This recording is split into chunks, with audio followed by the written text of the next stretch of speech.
St. George and the Dragon. Long, long ago, before the things that happened were written down in history books, a spiteful fairy came into the castle of an English king. She saw a beautiful baby boy, the king's son, lying asleep, and out of mischief, she ran away with him and left her own ugly little fairy baby there instead. But when she had the stolen baby, she could not be troubled to take care of him, so she laid him down in the furrow of a ploughed field. Soon a ploughman with his horses came that way. He was a kind man, and he lifted the baby up off the cold brown earth and carried him home to his cottage. He called him Georgios and brought him up as if he were his own boy. When Georgios was a big boy, he did not care to be a ploughman. He wished to be a knight and fight for people who were not as strong as he was. So he went to the court of the fairy queen, and she took him for one of her knights. She called him George and gave him armour, all shining and silver, and with a red cross on his shield and on his breast. You have heard the story of Una, so you know that it was George of the Red Cross who left the fairy court to fight for her and to be her knight. There was no sadder knight to be found in all fairyland than George of the Red Cross, after the wicked magician made him think that Una was false and bad. With a heavy heart he rode away from the magician's cottage in the grey dawn, with the dwarf sadly following him. As he went through the woods, he met a knight riding with a beautiful lady in red robes that sparkled with jewels. The lady's horse was all decked out with gold. From its bridle hung golden bells. Although she was so beautiful, she was really a wicked witch who was never so happy as when she was making men fight and kill each other. When she saw George coming, she said to the knight with whom she rode, "Here comes a knight, you must fight with him." So the knight rode furiously at George, and George met him as fiercely, and both their spears splintered as they crashed against each other. Then with their swords they cut and thrust and hacked. The knight cut through a piece of George's helmet by the fury of one blow, but George gave him such a stroke in return that his sword went through the steel helmet right into the knight's head, and he fell dead. When the witch saw him fall, she galloped away, screaming with fear. George rode after her and begged her not to be afraid, but the witch pretended to cry bitterly. She told him she did not cry for sorrow that the knight was dead, but only because she was frightened. She said that the knight who lay there had wished to marry her, but that she did not love him and liked George much better. The witch looked so beautiful, with her red robes and splendid jewels, and pretended so well to be simple and good, that George believed all that she said. "Do not be afraid," he said. "I will take care of you and be your friend." So he did not think of Una any more, but rode happily away with the witch, who said her name was Fidessa. In the middle of the day, when the sun had grown very hot, they rested in the shade of two great trees. The spreading branches of the trees were overgrown with grey moss, and their green leaves were never still, but whispered and trembled as if the wind was blowing on them. George thought he would make a garland of these fresh leaves to put on Fidessa's dark hair. He plucked a branch, and as he broke it, red drops of blood trickled down from the place where it was broken. Then a sad voice spoke out of the tree and told him that trees were not really trees, but a knight and a lady who had been bewitched by the magic of a wicked witch. The witch who had done it was Fidessa. And when Fidessa heard the tree speak, she was afraid that George would find her out. But George was too simple and too true to think that beautiful Fidessa could be so wicked. He was very sorry for having hurt the tree man, and with some earth plastered up the place that bled. Then he and Fidessa hurried away from the place of the shivering trees. When they had ridden for a long time, they came to a gorgeous palace where only bad people stayed. Fidessa made George come with her into the palace, And while they stayed there, she got some of the wicked knights of the palace to fight with George and try to kill him. But George was braver and stronger than any of these knights, and instead of killing him, he killed them. One day Fidessa went from home, and while she was away, Una's dwarf, who had never left George, went wandering through the palace. In a dark and horrible dungeon he found many knights and kings and ladies and princesses shut up as prisoners. The dwarf ran and told George, and the Red Cross Knight, fearing that he also would be made a prisoner and cast into the dungeon if he stayed longer in the enchanted palace, rode away. The wounds he had got in his last fight were still unhealed, so that he could not go fast. When Fidessa got back and found him gone, she rode after him as fast as ever she could. When she found him, he was resting, with his armour off, on the mossy grass by the side of a sparkling fountain. He was peacefully listening to the sweet song of birds and to the tinkling water, when Fidessa's red robes showed through the trees. She talked to him so cunningly that soon she persuaded him to think that she loved him very much and meant him nothing but kindness. Now the witch knew that the water of the fountain was magic water, and if anyone drank it, all their strength would leave them. So she made George lie down on the sandy gravel and drink. In 1 minute, his strength all went from him, and he was no stronger than a tiny boy. No sooner had this happened than there walked out from amongst the trees an enormous ugly giant. In his hand, for a club, he carried a big oak tree that he had pulled out of the earth by the roots. When he saw George, he rushed at him like an earthquake and smote him such a mighty blow that George fell fainting to the ground. Then the giant picked him up as if he had been a helpless little baby and carried him away and threw him into the darkest dungeon of his castle in the woods. Una's dwarf, who had hidden in the bushes and seen all that had happened, ran away lest the giant should kill him. But Fidessa, the wicked witch, made friends with the giant, and he made her his wife. He gave her a robe of purple and gold to wear, and put a splendid gold crown on her head. And to make people more afraid of her than they were already, he gave her a horrible beast with 7 heads and a long scaly tail of brass to ride on. For months and months George was a prisoner in the gloomy dungeon. The light never came into it, nor any air. He was chained with heavy iron bands and was scarcely given anything to eat or to drink. His face grew white and thin, and his eyes grew hollow. His strong arms became only skin and bone, and his legs were so feeble that he could not stand. He looked more like a shadow than a man. One day, as he lay on the floor of the dungeon, feebly moaning and longing to die, the door burst open. A knight in shining armour of diamonds and gold stood before him, and before George could speak to him, there ran into the dreary cell, like a sunbeam in the dark, his own beautiful Una. Una nearly cried for joy at seeing her knight again, and for sorrow because he looked so terribly ill. She told him that Prince Arthur, the knight who had saved him, had cut off the giant's head and slain the 7-headed monster and made Fidessa prisoner.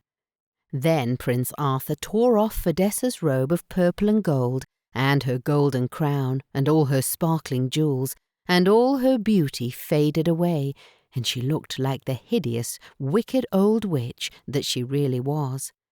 George shrank away from her in horror, and wondered how she could ever have made him forget Una, or have made him think that she herself was good and beautiful. And Fidessa, frightened at being found out, ran away and hid herself in a dark cave in the lonely desert.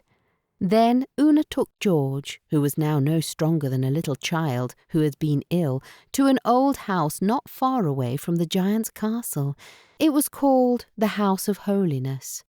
There lived there a good old lady and her 3 good and beautiful daughters, and they helped Una to nurse George until he grew strong again. And as he grew stronger from the rest and their care and the dainty food they gave him, those ladies of the House of Holiness taught the young knight many things. He learned to be more gentle than he had been before, and never to be proud nor boastful, and to love nothing that was not wholly good. He learned, too, not to hate anyone, nor to be angry or revengeful, and always to be as generous and as merciful as he was brave. When he was quite strong once more, he went from the House of Holiness to a place where an old hermit stayed, and from him George learned still more of what was good. George had always thought that he was a fairy's son, but the hermit told him the story of how the bad fairy had stolen him from his father's castle when he was a baby. And although George loved his fairy queen and the fairy knights and ladies, he was glad to think that he was the son of an English king. The old man told him that if, all through his life, he was true and brave and merciful and good, one day he should be called a saint. And he would be the saint who belonged especially to all Englishmen and English women, and to English boys and girls. Saint George shalt thou be called, Saint George of merry England, the sign of victory. Then George put on his shining armour with its red crosses, and his sharp sword and glittering spear buckled again, rode away once more with Una to kill the dragon and set free the king and queen. It was a dreary country that they rode through, for the dragon had laid it all waste, but from far away they saw the tower of brass shining in the sun. As they drew nearer, they saw a watchman on the top of the tower gazing across the plain. Day after day, for a long, long time, he had looked for Una to come back with a knight to slay the dragon. When he saw Una and George crossing the plain, he ran and told the king and queen, and the old king climbed up to the top of the tower to see for himself that the good news was true. As they drew nearer the tower, George and Una heard a hideous roaring sound. It filled all the air and shook the ground like an earthquake. It came from the dragon that was stretched out in the sun on the side of a hill. When it saw the knight in gleaming armour riding towards it, it roused itself joyfully up to come and kill him as it had killed all the other knights. George made Una go to a high piece of ground from where she could see the fight and where she would be out of danger, and then rode to meet the terrible beast. Half running and half flying, with its great ugly wings, the dragon came swiftly towards him. It was so big that its shadow looked like the dark shadow of a mountain on a valley. Its body was monstrous and horrible and vast, and was all swelled out with rage. It had scales all over it that shone like brass, and that were as strong as steel. Its wings were like big sails, and when it flapped them and clashed its scales, the sound was like the sound of a great many army fighting. Its long tail was spotted red and black, and at the end of it 2 sharp stings stuck out. It had cruel long claws, and its gaping jaws had 3 rows of iron teeth, all stained and wet with blood of the people it had eaten last. It had eyes like flames, and its breath was fire and smoke. When it rushed at George, George rode hard at it with his spear, but no spear was ever made that was strong enough to pierce that dragon's scales. The spear glanced off from its ugly speckled breast, but the dragon, furious at the hard thrust that George had given him, lashed out with its tail so furiously that both the horse and his rider were thrown to the ground. Lightly they rose up again, and again George smote with his spear. Then the dragon, spreading its wings, rose from the ground like a giant bird, and seizing George and his horse in its claws, flew away with them. Right across the plain it flew. Then, finding them heavy, it dropped them on the ground. As it did this, George thrust with his spear under the dragon's stretched-out wing and made a great gaping wound. The spear broke, but the spearhead stuck in the wound until the dragon, mad with rage and pain, plucked it out with its teeth. Then did fire and smoke rush out more terribly than before from the jaws of the furious dragon. It lashed its long tail so savagely that it folded in its coils George's foaming horse. The frantic horse, in its struggles to get free, threw George on the ground amongst the horrible blood. But George sprang to his feet and with his sharp sword stuck again and again at the dragon's head. The sword could not pierce it, but the dragon, annoyed with George's fierce attack, thought it would fly out of his reach. But when it tried, the wound George had made in its wing prevented it. Then its rage at George grew 50 times more furious. It roared till the whole land shook, and it sent out from its inside such blazing flames that George's face was scorched, and his armour grew so hot that it burned into his flesh. George was so tired and so faint and sore that when he was burned as well, he feared that the end had come. The dragon saw his faintness, and smiting him a tremendous blow with its great tail, it threw him down, and George fell backwards into a pool of water. Now this pool of water was a magic spring, and when George fell into it, all his faintness and weariness vanished. Una, who feared he was dead, saw him spring out of the water even fresher and stronger than he had been at the beginning of the fight. The dragon could not believe its eyes and thought that George must be a new knight who had come to fight it. Before it had gotten over its surprise, George struck its head so fiercely with his sword, which still dripped from the magic water, that he made a great wound. The dragon, roaring like 100 lions, struck at George with the stings on the end of its tail. One of them went right through George's shield and through his armour and firmly stuck in his shoulder. Though George was faint with the pain it caused, he hit the dragon's tail such a blow that he hewed off 5 joints and left only the ugly stump. Mad with rage, the dragon, belching out fire and smoke and giving fearful cries, seized George's silver shield in its claws and tried to drag it from him. Again and again, and yet again, George struck at it with his sword. At last he hit the joint and cut the paw clean off. Even then, so tight was the grip that the claw had got that it still hung bleeding from the shield. Then the dragon's rage, so frightful that the flames and smoke from its mouth were like the flames and smoke that pour out of a burning mountain. All the sky was darkened, and as George shrank back in horror from the burning, choking, smelling darkness, his foot slipped in the mire and he fell. Now there grew in that land a magic tree, all hung with fruit and rosy apples.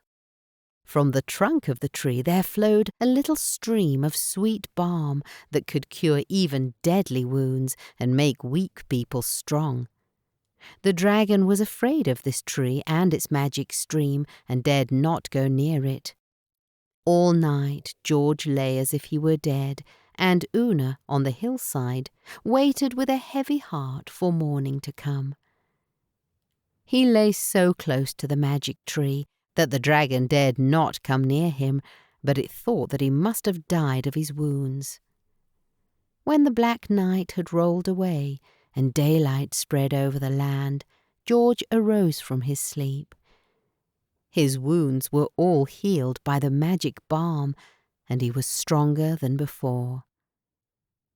When the dragon rushed at him with its great fierce mouth gaping wide, George thrust his sword down its throat and wounded it so terribly that it rolled over like a huge mountain in an earthquake.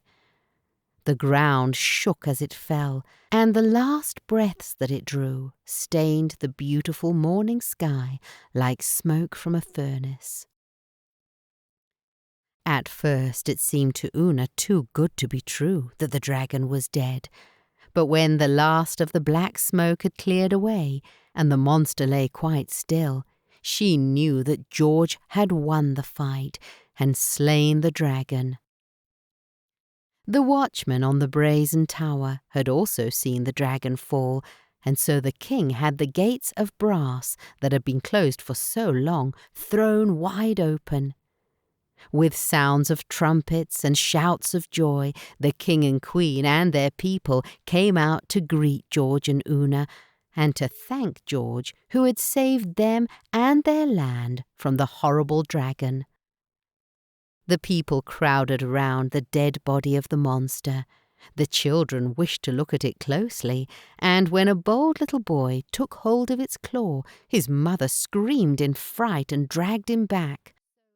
So long had they been in terror of their savage enemy that even when it lay dead, they still feared that it might do them some harm. The dragon was dead. There never was a happier wedding than the wedding of Una and George, the Red Cross Knight, nor was there ever any bride more beautiful than Una. Her dress was spotless, like a white lily. It was not made of silver nor silk, yet like silver and silk it shone and glistened. Her golden hair hung around her happy face, and her face was like the freshest flower of May. Fairy music rang through the air, and there was nothing but happiness in the land on the day that Una wedded brave George of merry England.